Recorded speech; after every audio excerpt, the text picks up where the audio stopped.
Facebook ব্যবহারকারীরা এবার থেকে সাবধান হয়ে যাও, কারণ এই ফেসবুককে এবার থেকে ডিস্ট্রিক্ট লেভেল থেকে কন্ট্রোল করা হবে আগামী 2 মাসের মধ্যে। কারণ মানুষ ভাইরাল হওয়ার নেশায় সোশ্যাল নেটওয়ার্কে যেভাবে ভিডিও পোস্ট করছে সমাজের ক্ষতিকর, সমাজ বিরোধী, তো এই ভিডিওগুলো যারা পোস্ট করছে এবং এই ভিডিওগুলোকে যারা শেয়ার করছে বা সেই পেজগুলোকে যারা সাপোর্ট করছে তাদেরকেও কিন্তু টার্গেট করা হবে, কারণ যে ভুল করে এবং যে ভুলকে সাপোর্ট করে সমান দুজনেই কিন্তু অপরাধী। তো গতকালকে আমি একটা ভিডিও দেখছিলাম, যে ভিডিওটা এক ব্যক্তি শ্মশান থেকে একটা কঙ্কাল তুলেছে, কঙ্কাল তুলে তার সঙ্গে সেলফি পোস্ট করছে। এছাড়া মানুষ ভাইরাল হওয়ার লোভে কাপড় খুলতে দ্বিধাবোধ করছে না, সেটা তো তোমরা জানো।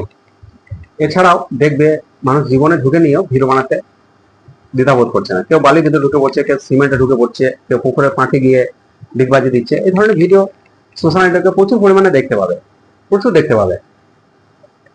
তো এবার থেকে সোশ্যাল মিডিয়াতে ভিডিও পোস্ট করার সময় অন্তপক্ষে 2 বার ভাববে, 2 থেকে 3 বার ভাববে যে ভিডিওটা যে পোস্ট করছি এই ভিডিওটা কি সমাজের ভালো দেখাবে না সমাজের ক্ষতিকর। তো এই ভিডিওটা একটু শেয়ার করে দেবে, যাতে যারা সোশ্যাল নেটওয়ার্কে কাজ করে, ফেসবুক ব্যবহার করে, তারা যাতে বিষয়টা জানতে পারে এবং একটু হলেও সতর্কতা অবলম্বন করে।